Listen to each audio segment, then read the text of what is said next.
in 60s, তখন Thailand was behind Bangladesh, is Pakistan in power sector. Behind is Pakistan.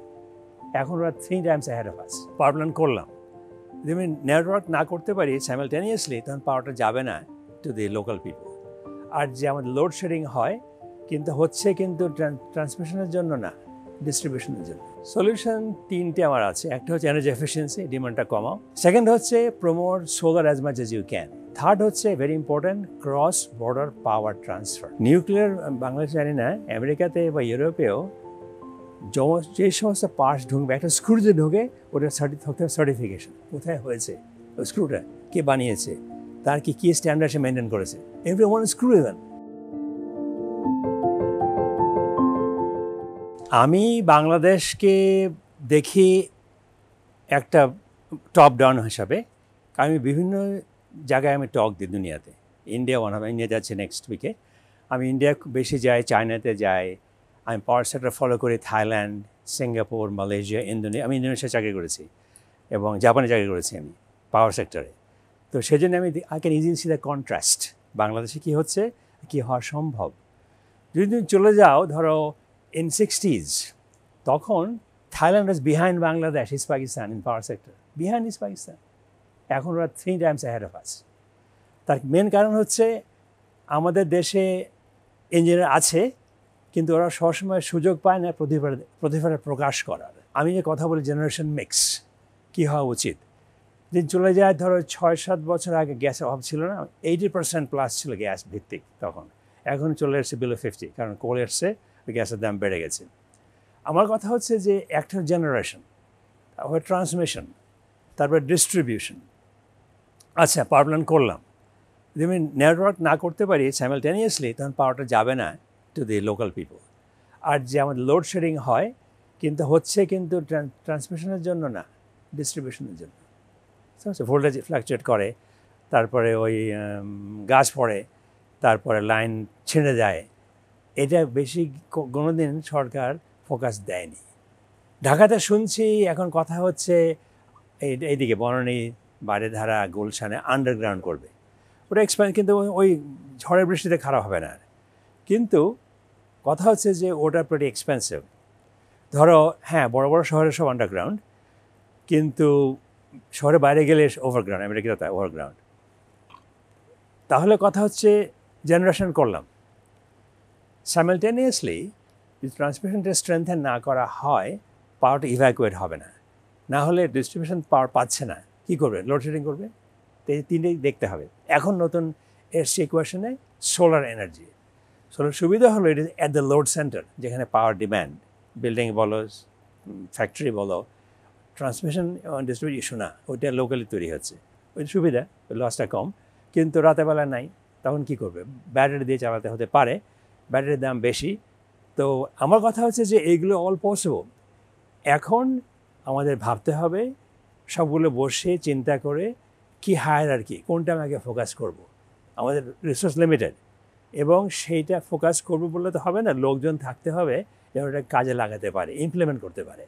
সেই জন্য দরকার skilled man power সব লেভেলে, transmission, distribution, generation and local renewable supply. সেটা আমাদের অভাব আছে, ওটা মনে হয়। ইন্ডিয়া 2070, আমি সব কথাই বলি 206 আমি থাকবো না ওখানে, আমার ডাজন্ট ম্যাটার টু মি। আমাকে দেখাও কি 2050 কী করবে অ্যাট 2040, 2035, 2030, 2025, আমাকে দেখাও। যে আমাকে বলতে পারে, তখন বলবো এটা সম্ভব না, কারণ আমি see reality, real time, not 30 years from now। তো ওইটা ব্রেকডাউনটা হয়নি এখনও। 2030 অনেকে বলছে, এখন কালকে দেখলাম বললো ওটা মোর নিয়ার টার্ম, সেটা করার স্টেপ বাই স্টেপ ফলো করা যায়। তখন বলবে ওরা আমাদের কোলের দাম বেড়ে গেছে, আমরা আশা করিনি বাংলার দাম বাড়বে, গ্যাস দাম বাড়বে আশা করিনি। আমার কথা হচ্ছে ওটা ধরে রাখো সিনারিও, কোল বাড়বে, গ্যাস বাড়বে, তখন কী করতে হবে? তখন ব্যাটারি স্টোরেজ দেবে নাকি তোমরা লোড কন্ট্রোল করবে? 5 বছর PSMP বলে, মাস্টার প্ল্যান, আমি দেখেছি ওটা। ওখানে কিছু আছে আনরিয়ালিস্টিক। হাইড্রোজেন আমেরিকাতে পারছে না, it's expensive, how can we do this? আর হাইড্রোজেন হাব যেটা বলছি, সেটা মার্কেট না থাকলে হবে না। সৌদি আরবের অনেক ফ্রি তেল আছে, অনেক, ওদের সোলার অনেক পসিবিলিটি, ওরা করছে হাইড্রোজেন হাব, কারণ জাপান বলেছে দিল import hydrogen from Saudi Arabia. Market ঠিক আছে, আমি যদি মার্কেট থাকে আউটসাইড দ্য কান্ট্রি করলাম, নাই আমাদের দেশে কি ডিমান্ড আছে, ওইটা দিয়ে হাইড্রোজেন দিয়ে কি হবে?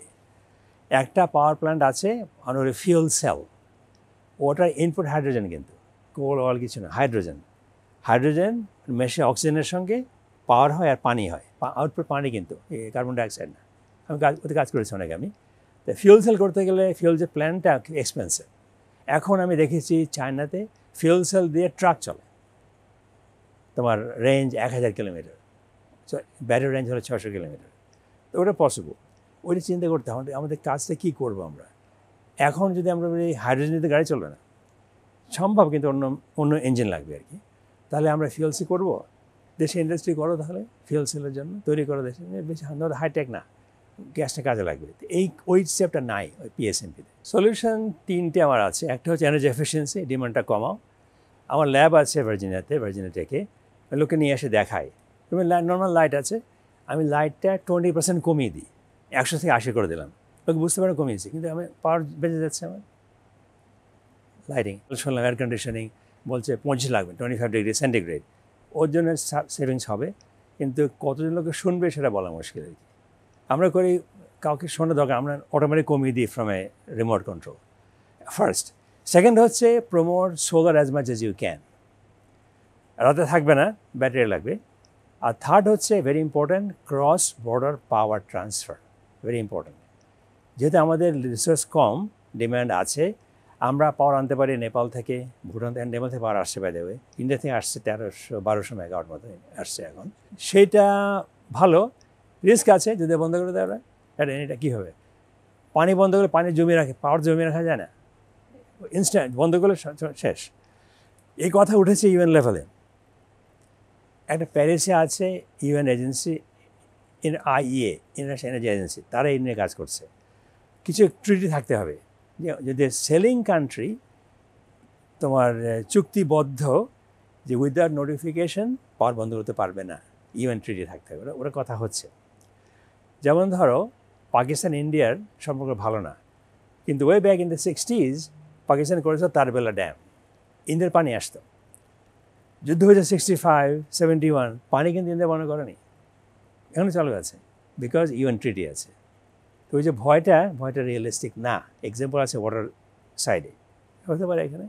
তো আমাদের যে নেতারা চিন্তা করতে হবে, have some discussion with UN, with India, with Nepal, with whatever the countries you think, with China. আমি দিল্লিতে গিয়েছি ইন্ডিয়া কন্ট্রোল সেন্টারে, দেখিয়েছে আমাকে, পাওয়ার ঢাকে আসছে, মানে ভেড়ামারাতে আসছে, mainly solar from Rajasthan, India থেকে, ওই সময় আর কি। এখন কিছু আসে নেপাল থেকে, তাহলেও পুরো 1000 মেগাওয়াট না, ইন্ডিয়া থেকে আসবে। ভুটান থেকে আরও কাছে আসতে পারে, তার জন্য ভুটান থেকে লাইন আনতে হবে, সেটা ডিফিকাল্ট। তো চায়নার অফার দিয়েছিল একটা, ওরা ইউনান প্রভিন্স, তুমি যদি এখান থেকে যাও চায়না ইস্টার্নে, কুনমিংয়ে যায় flight, Dhaka Kunming, Beijing. Kunming হচ্ছে ইউনান প্রভিন্সের রাজধানী। ইউনানে এক্সেস হাইড্রো আছে, অনেক হাইড্রো আছে, ওরা বিক্রি করে ভিয়েতনামকে। এখন অফার দিয়েছিল লাইন আনবে over Myanmar, Kunming, Myanmar to Bangladesh. ওইটা বিকজ অফ পলিটিক্যাল রিজন এটা হয়নি আর কি, একটা পসিবিলিটি।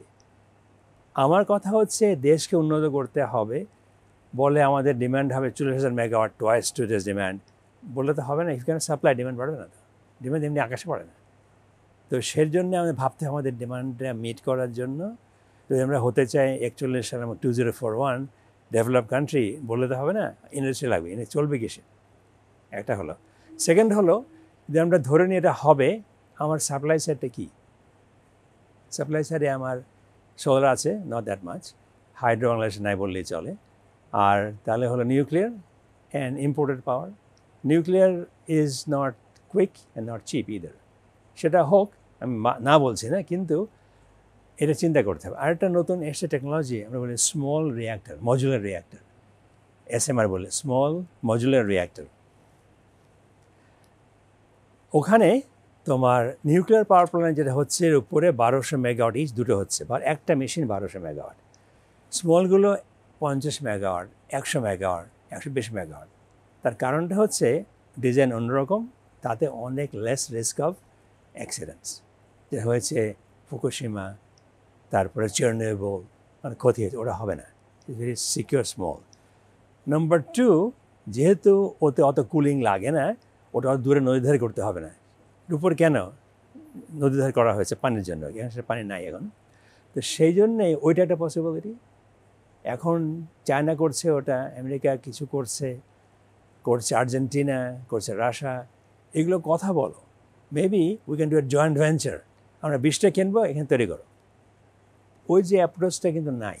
দ্যাটস মাই কন্ট্রিবিউশন, যে আমি জানি বলে বলতে পারছি। আমার কিন্তু এটা বই নলেজ না, এটা আমার practical knowledge, on the ground knowledge. এটা আমার দুটো ইস্যু আছে। একটা ইভ্যাকুয়েশন, 400 কিলোভোল্টের লাইন হচ্ছে, এখনো হয়নি। ওখানে 230 কেভি লাইন আছে, 132 কেভিও আছে। পিজিসিবি তো জানো, পিজিসিবি বলছে আমাদের যে ক্যাপাসিটি আছে 132, 250, ওদের we can evacuate 1200 megawatt, we can. Russia বলছে নট পসিবল, কথা চলছে আর কি। Number two. নাম্বার থ্রি হচ্ছে ইভ্যাকুয়েট করলাম, করে ফেলবো কোথায়? ঠিক নেই তো, আমার ডিমান্ড থাকতে হবে তো। এখন আমাদের প্ল্যান্ট আছে ঘোড়াশালা এদিকে, ওই লাইনকে নিয়ে আসবে, ঘোড়াশালা নিয়ে আসবে ঢাকাকে ফিট করার জন্য, ওই চিন্তা হয়নি দেখুন।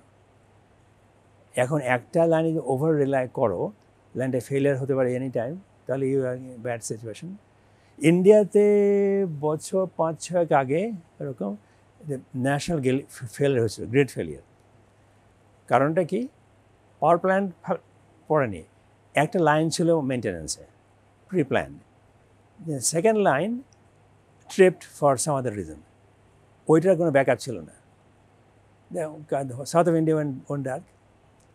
তো যে বলছি পাওয়ার ফেলিয়ার হয় not only because of generation, because of evacuation problems.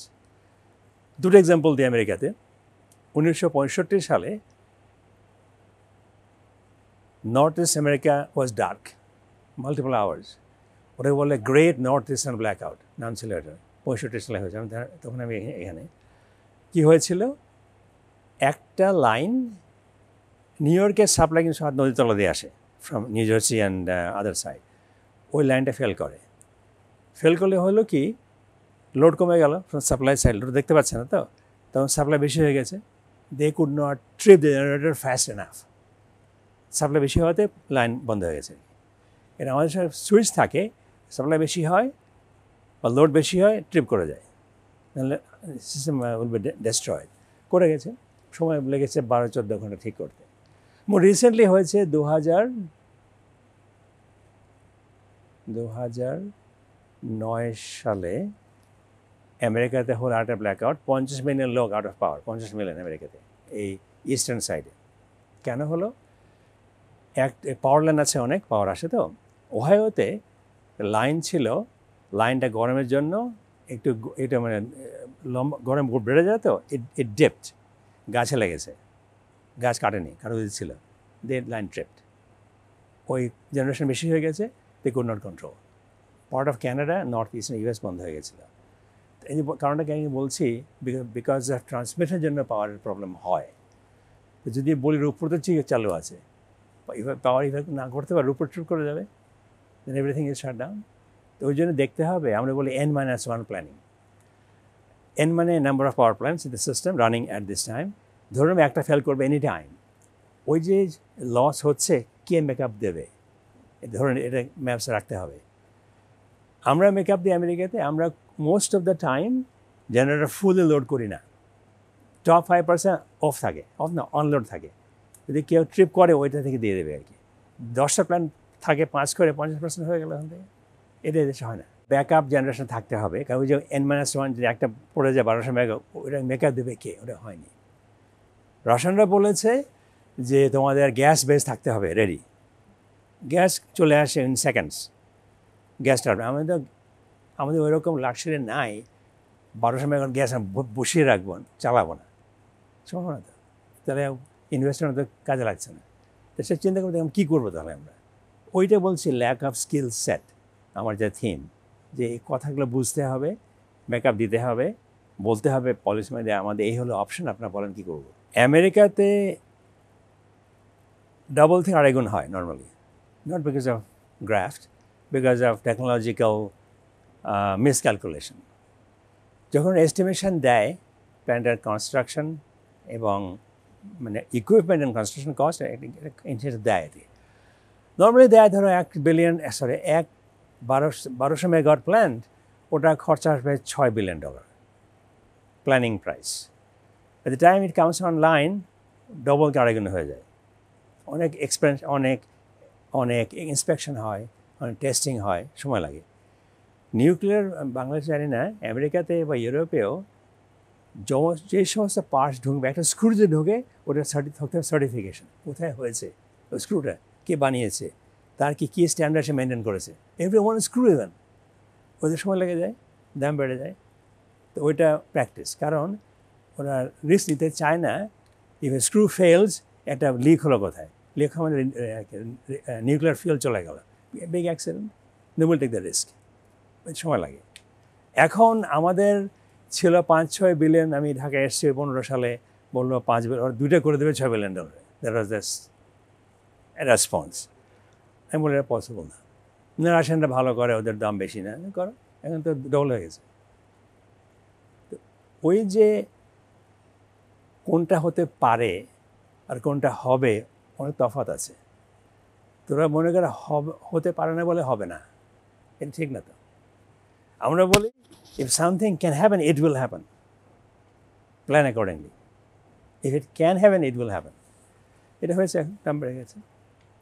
আমি ওই দিকে যাবো না যে পয়সা মানে সেকেন্ড হ্যান্ড গিয়েছে, সেটা অন্য ইস্যু, কিন্তু এটা নট আনএক্সপেক্টেড প্রাইসিংটা। এই পদ্মা ব্রিজের দাম বেড়েছে অনেক। যারা জানে তারা বলছে আমরা ready, but not at as Russia is asking for.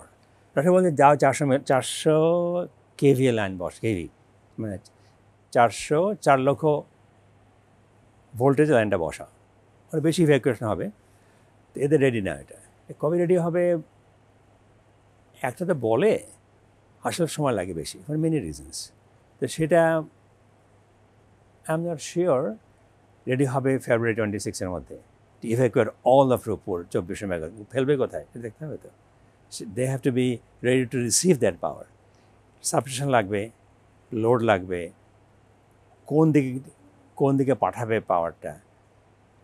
আমরা বলি ট্রান্সমিশন লাইন কনজেশন হয় আমেরিকাতে, পাওয়ার বেশি চলে আসছে, ক্যাপাসিটি নাই, তখন ট্রিপ করে যায়। তো ওইটা হবে কি না লাইন কনজেশন, কারণ তুমি অ্যাট দি রিসিভিং এন্ড না নিতে পারো, ট্রাফিক লাইট বন্ধ হয়ে গেছে, গাড়ি চলবে না, গাড়ি পাওয়ার ফ্লো হবে না। আমেরিকাতে বলি, ইফ ইউ ডোন্ট নো, এগুলো বলে pressurise water reactor, pressurise water reactor, PWR। এটা PWR যেটা হচ্ছে উপরে, ওতে ফিউল রড থাকে। এই তোমার উপরে ফিউল বসিয়ে দিয়েছে অলরেডি, আসলে প্লেনে করে নিয়ে আসছে ফিউল রডগুলো। ওই রডটা বসিয়ে দিলে ওর মধ্যে থাকে ইউরেনিয়াম থাকে, ওইটা ফিউশন হয়, ভাঙে, হিট হয়, হিটে পানি গরম হয়, স্টিম হয়, স্টিম থেকে পাওয়ার জেনারেটর চলে আর কি। That's the chemistry. এখন রডটা বসিয়েছ, আমার পিএইচডি ওই লাইনে কিন্তু on that topic, refilling of nuclear reactor. সে রডটা ওভার টাইম কমে যায়, কনসেন্ট্রেশন 5 থেকে 2% চলে আসে, তখন হিট বেশি হয় না, তুলে ফেলে নতুন রড বসাতে হয় এভরি 18 মান্থস, এর প্র্যাকটিস। এখন যেটা তুলে রাখলাম বাইরে, কিন্তু এখন গরম আছে, তো 2% আছে, 0 তো না, সেটা কী হবে? আমেরিকাতে সে রাখে, সুইমিং পুলে রাখে 2 বছর ঠান্ডা করার জন্য, তারপরে ট্রাকে করে কোথাও পাঠিয়ে দেয়, আবার ওখানে জমা থাকে। এখন আমেরিকাতে অন্য কোনো স্টেট নিতে চাচ্ছে না ওই অর্ধেক গরম ফিউল রড, পারমানেন্ট পড়ে আছে। আমি ভার্জিনিয়া থেকে 2টো প্ল্যান্ট আছে, ওই তোমার সুইমিং পুল ভরে গেছে, ওটাকে যে কমে গেছে হিটটা কমিয়ে ওই র্যাকে রেখে দিয়েছে বাতাসের, মানে ওপেন স্কাই, ওখানে আছে গার্ড দেওয়া আছে। এখন বাংলাদেশে বলেছে রাশিয়া স্পেন নিয়ে যাবে, নিয়ে যে পারমানেন্ট, মানে হট, সময় লাগবে, নিয়ে যেয়ে ওরা নতুন ফিউল পাঠাবে। এখন ফিউল নিয়ে যে যাবে তার খরচা আছে তো, এবং কি আর এটা হয় কি, ওই nuclear fuel unlike coal cannot be bought from anybody, coal in Australia, India, Indonesia, coal is coal. Nuclear is not the same. But the tuber size, concentration, tuber transportation is limited. যারা বানাচ্ছে তারা শুধু দিতে পারে। দুনিয়ার 3-4টা দেশ feel rod বানাতে পারে। তার মানে কি রাশিয়া থেকে তুমি না নাও মার্কেটে যেতে হবে, cost will be very high. তো ওইটা চিন্তা করা হয়নি। আমাদের বোলাররা নিয়ে যাবে অ্যাট হোয়াট প্রাইস, ওটা কথা হয়নি কিন্তু। আরেকটা কথা হচ্ছে, এটা আমি প্রায় বলি, অনেকে বলেছি, আমি জাপানে কাজ করেছি, জাপানে নিউক্লিয়ার আছে অনেক। তাদের ওই রডগুলো ঠান্ডা হলে নিয়ে যায় ফ্রান্সে, ওখানে প্রসেস করে নতুন ফিল পাঠায়।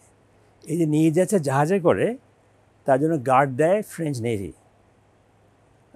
For proliferation risk. তারা অনেক ভালো চার্জ করে ওই ফর দ্যাট সার্ভিস। জাহাজের ভাড়া নয়, গার্ডের ভাড়া। তখন আমি জিজ্ঞেস করতে মন্ত্রী দেখে, মানে আমরা চিন্তা করি নিতাম, আরে দেখি ব্যাপার, এই যে স্কিল সেটের আরও ওই জন্য থিঙ্ক লং টার্ম, যে নিয়ে যায় বললো ফ্রিতে নেবে না, জিজ্ঞেস করেন কত দেবে, দামটা লিখে রাখেন, এই দিব +-10% করেছিল আউট অফ নেসেসিটি। কেন পাওয়ার দিতে হবে তো, কোথেকে দেবে? আমাদের হাইড্রো নাই, অয়েল পসিবল না, গ্যাস কমে যাচ্ছে। ইট রাইট ডিসিশন ওই সেন্সে, নট গ্লোবাল কনটেক্সটে। এখন 2022 সালের কথা বলছে, 22-23, তখন দিদেন প্রাইম মিনিস্টার বলে যে আমরা অত করবো না, কমাবো। সে সাইড দেয় যে গুড মুভমেন্ট। কী দিয়ে করবে তখন? পাওয়ার লাগবে তো। নিউক্লিয়ার তো দুটো মাত্র কথা বলেছিল, খুলনা করে নিউক্লিয়ার করবে একটা সাউথে, পসিবল, কিন্তু আরও 10 বছর লাগবে। Where do you go in between? Bangladesh বলে যে আমরা কোল করছি কারণ আমরা যেই CO2 রিলিজ করছি কিছুই না কম্পেয়ার টু আমেরিকা বা চায়না বা ইন্ডিয়া, কিছুই না। তা আমাদের moral right to this, not economic right, moral right, which I support. America বলছে, ওয়ার্ল্ড ব্যাংক বলেছে, they would not fund any coal plant. Policy again, no coal plant. World ব্যাংকের পয়সায় তারা কোথায় হবে? চায়না থেকে করতে হবে, পয়সা আনতে হবে। Answer to your question, it was the right thing to do at the time. এখন because of focus on carbon reduction, we should start thinking কী করতে পারি। একটা ফান্ড আছে $100 billion, loss and damage fund করা হয়েছে দুবাই COP28 থেকে। সেটা ভালো। সেটার উদ্দেশ্য হলো যেসব দেশ পারছে না কোল ছাড়তে, ওদের হেল্প করো। কী করে হেল্প করবে? ইউজ মোর এফিশিয়েন্ট কোল প্ল্যান্ট। আমি বলবো কারণটা কী। সেকেন্ড হচ্ছে ইউজ কার্বন ক্যাপচার। ওই এক্সপেন্সিভ, তেমন এক্সট্রা পয়সা পাই অন্য সোর্সে, আমি করতে পারি আমি, তো ওগুলো ফোকাস করতে হবে। এক্সাম্পল দিই, নর্মালি কোল প্ল্যান্টস আর 40% এফিশিয়েন্ট। তাই যে হিটটা বেরোচ্ছে 40% পাওয়ার হয়, 60% চলে যায় স্টিম বা গরম বাতাস চলে যায়। যদি তুমি 40 থেকে 40% করতে, 44% করতে পারো, 10% কোল কম লাগছে, over time lot of money save, ওইটা করা উচিত। ওই যে কিন্তু 40% দাম, 40-এর দামটা অনেক বেশি, ওই ডেল্টাটা দিতে হবে কাউকে, ওই লস ড্যামেজ ফান্ড দিতে পারে ওইটা। তো আমি কথা বলেছি US কন্ট্রিবিউট করার কথা লস ড্যামেজ ফান্ডে, জাপান করবে, EU করবে। US পলিসি মেকাররা বলে যে ডেভেলপিং কান্ট্রি আমাকে বলে আমাকে টাকা দাও, আমি টাকা দেবো না, বলে টাকা দিয়ে কী করবে ওটা বলতে পারে না। ওই যে তখন কথা বন্ধ হয়ে গেল। That's what happen. যদি বলতে পারতো আমরা হাই এফিসিয়েন্সি কোল কিনবো, কোথায় কিনবো, কত এক্সট্রা টাকা লাগবে, কতদিনে ব্যাংক লোন শোধ হবে, বসে কথা বলতে হবে। Then you get more hearing from the supply, from the donor side. Skill man power তো এটা basically on the job training, literally. বইয়ের থেকে পাশ করে আসলাম, ঠিক আছে, বই পড়লাম, আমি শিখতে হবে তো। বেস্ট উপায় হচ্ছে communicate with your neighbours and your কম্প্যাট্রিয়টস।